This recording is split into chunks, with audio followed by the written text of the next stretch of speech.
Hi and welcome back to my channel. So today we're going to do a side-by-side comparison of two fragrances by the same house. As you can see in the background, it's going to be Dior today.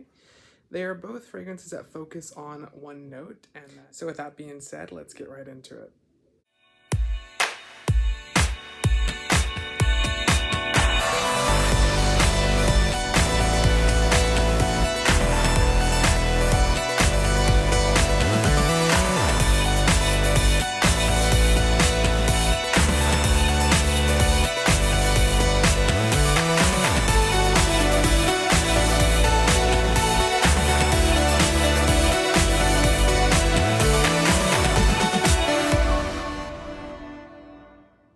So the two fragrances that we are going to do a comparison on today are going to be Oud Rosewood and Ood Ispahan. These are two 15-ounce bottles, so they are the big guys that they do sell at the House of Dior. They retail for $450 for this size. I hear that there is a price increase coming soon, so I mean it might not be by the time you watch this video, but they are $450 at the moment. And that does not include taxes, but does include shipment because it is over the amount that you're required to as of now to get it for free. So yeah, both 15 ounce, huge. Look at the size of them, size of my head pretty much. They are pretty big. So when it comes to when each one was released, we're going to start off with the first one, which like I said is Oud Ispahan by the House of Dior. This one was launched in 2012, so this was right at the hype craze of the note of oud. So, you know, obviously Tom Ford with his oud wood, you know, revolutionized the industry and really brought this beautiful note to the forefront. So this was Dior's response to that, and it nonetheless was a very good response. This one was a fragrance creation by François Demachy, which was a perfumer for the House of Dior. François Demachy has since retired and no longer works for the House of Dior, but there's a new perfumer that's coming soon, which is Francis Kurkdjian, and he is a very famous perfumer that his house was purchased by LVMH, which also owns Christian Dior. So, yes, launched in 2012. Notes for this guy are going to be labdanum, patchouli at the top, and then you're going to have base notes of oud, sandalwood, and rose. So it is a traditional scent. It is a beautiful, creamy, woody, rosy type of oud. So it's like your traditional type of oud, but it does it very well. The blending on this fragrance is just magnificent when it comes to how they grabbed all the notes and were able to really emphasize that oud is the main ingredient, but the rose is also start of the show.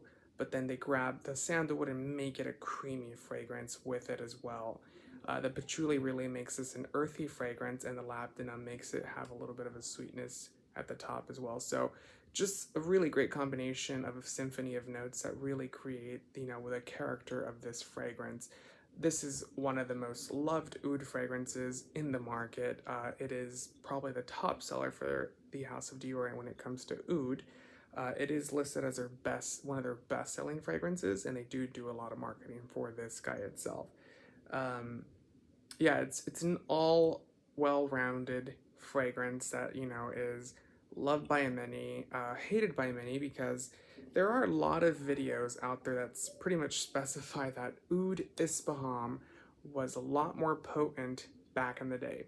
While I agree, because I remember back in the day when I first smelled this fragrance, I had made a purchase on, I believe it was somewhere like Poshmark, and they sent a vial size of it, so I said, this smells amazing. And I remember I ended up working for the brand and decided to go and purchase these small, they used to make travel size they were the same bottle essentially, but they were travel sizes, and just fell in love with it, and it was a long-lasting scent. While this one is not so long-lasting, it's long-lasting enough because this can be pretty potent, especially in the summer months. I would definitely say to stick to this guy fall and winter, because summer months it is a very heavy scent. Unless you're going to be inside, outside, it really makes this project and last very long. So yeah, I mean, it is a really long-lasting scent nonetheless. It's not as thick as it used to be, so you don't have to use as much then, But at the same time, that's also good because, you know, people can tend to overwear a fragrance as well by spraying too much. So I would definitely recommend this fragrance. It is absolutely an amazing, you know, scent created by Francois Dimashi. He did a terrific job because while it's grabbing traditional notes that have been done in fragrances multiple times when it comes to an oud composition, it also makes it its own. It makes it stand out, and I have not smelled one out on the market that smells just like this one. So really, really terrific, really, really well done. So that's Ood Ispahan. So now we go on to the newer release. This one came out in 2020. It's come out to be a very popular scent by the House of Dior as well. This is Oud Rosewood. Again, it's a 15-ounce bottle, so it's pretty big. Just for size comparison, you can kind of see that I have the 8-ounce bottle back here, which is their standard large size for fragrances. So it's quite a bit bigger than that one. So 15 ounces of pure Oud Rosewood. This one, when I first got it, I had a love-hate relationship with it. The reason I had a love-hate relationship with this one is due to the fact that it has a very strong raspberry note, and it's not a creamy, like, natural raspberry. It's a very synthetic raspberry at the top. And with that being said, it tends to lean a little bit more leathery. I tend to like leathery if it's done more in a, I don't know, like an ombre leather or even a Tuscan leather, but this is really strong leather in this guy here. So yeah, I mean, it is more challenging to wear this one than what Oud Ispahan would be. Oud Ispahan tends to be a fragrance that can be worn, and even then, you know, if you don't like ouds can be challenging to wear altogether. But this one is a lot more challenging to wear than what this guy would be. I wouldn't say it's a bad fragrance. Performance on this one is 10 times better than Oud Ispahan. It lasts all day and beyond. So it has that going for it. If you want something that's going to last all day and then stay there, then I would definitely go for that. So yeah, this was launched in 2020 during the pandemic, which is kind of sad because I think that also made this fragrance not do as well successfully in sales, but it hasn't done bad by any means. So I would definitely recommend this one if you are looking for another type of oud scent, because while Oud Ispahan grabs, like I said, the rosy, sandalwoody type of traditional scent that you would grab with an oud fragrance, it also can kind of blend in with the rest of the oud fragrances that are out on the market or that are still being launched constantly. This one stands out and just jumps out to you because it's very different. It's not a overly done fragrance, but it's not also a completely new fragrance where you're like, oh, it's too much. It's too different. I can't do it. So the notes for Oud Rosewood are going to be quince, sandalwood, raspberry, rosewood, and oud. So the rosewood is different in here. I'm sure it's been done before. You know, fragrances are done before like any other thing is. But the raspberry is what really grabs my attention here. It doesn't state that leather is in this one. Leather has to be in this, and then paired with the, you know, synthetic raspberry, it does tend to, it's very strong. It's very top heavy. You do get the base of this fragrance, so the oud and the sandalwood and the rosewood, but the quince is at the top, the raspberries at the top, and there has to be a leather in here as well. Maybe it's a combination of notes making it into a leathery oud fragrance. There is another couple that Dior does make, like purple oud as well as leather oud.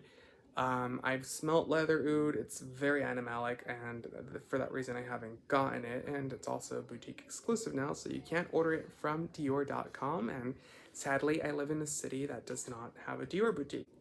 Purple oud does seem to be pretty nice, but it's also fairly generic when it comes to note composition wise, and with having two of their oud fragrances, do I want another one? Not really. Maybe for content purposes, but at the same time, it's one of those things, it's like, it's kind of expensive to have for content purposes, but we'll see how that goes. So out of these two, which one do I recommend? I think for me, it's a little bit of a toss-up. If they're both really great for very different reasons. Now, again, it's a little bit more challenging to wear this guy out in public because while this one is a people pleaser and I have gotten compliments every single time I've worn this one out in public, the thing about this is that it can lean a little bit feminine. So because of the rose being so prominent in this one, it does tend to, kind of lean a little bit more feminine. But I don't really care. If you like a scent, like a scent. I don't know who invented that flowers are a woman's scent. We all live in the same world. I think anyone should wear whatever they want and whatever makes them happy. So if you want something that's going to get compliments, then Ood Ispahan is the one for you. If you want something unique, then I would get this one. The mistake that I did is getting such a big bottle because, like I said, it's a little bit more of a challenging fragrance to wear. Maybe whenever, because I purchased mine, at the end of spring, beginning of summer. Maybe in the spring or fall and winter, I'll come to appreciate this one a lot more because maybe that's where it comes alive. But currently in the summertime, it's not one that I reach for, and I reach myself spraying the actual Ood Ispahan a lot more. By the way, just for educational purposes, the 15-ounce bottles do not have sprayers on them. They have like a little funnel built into the actual perfume bottle, and you have to fill up your own atomizers. Now, unlike other brands that do include an atomizer whenever you get the big decant size, DIOR doesn't, and I believe DIOR charges anywhere from $100 to $150 for each one of theirs. They are made with the DIOR leathers and the exceptional quality of the brand, but that's pretty expensive. So I do fill mine up with, or fill my Tom Ford atomizers up with it because these were purchases when I got decants back in the day, and they used to give them to you for free. I don't know if that's the case anymore. I haven't bought a decant from the brand in quite a while because they've gone up in price significantly. They used to be $500 whenever I used to buy them from Tom Ford, so that's saying a lot. So yeah, like I said, I just fill up mine and do that. You can also get these little atomizers on eBay and multiple different sites. Even at department stores, they'll have like what they're called the traveler.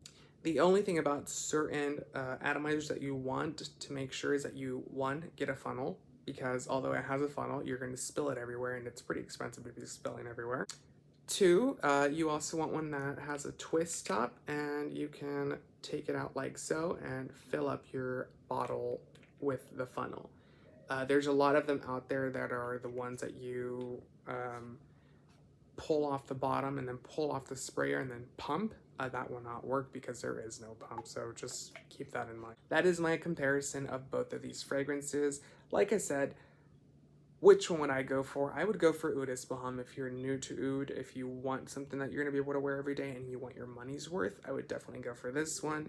Ood Rosewood, I would definitely go for if you are more of a connoisseur of fragrances and you know that you love Oud, you know you love the scent of leather, you know you love raspberry, because it is a great combination. It's just this one can be a little bit more challenging to wear, which not everyone wants one. Someone wants something that they can spray and that they can get told that they smell good, and that's what we all wear fragrances for, and because we love them. So yeah, I hope you guys liked today's video. Thanks so much for watching, and I hope you enjoy watching. Make sure to subscribe and ring the bell notification. Tell me what you think of the new actual intro as well.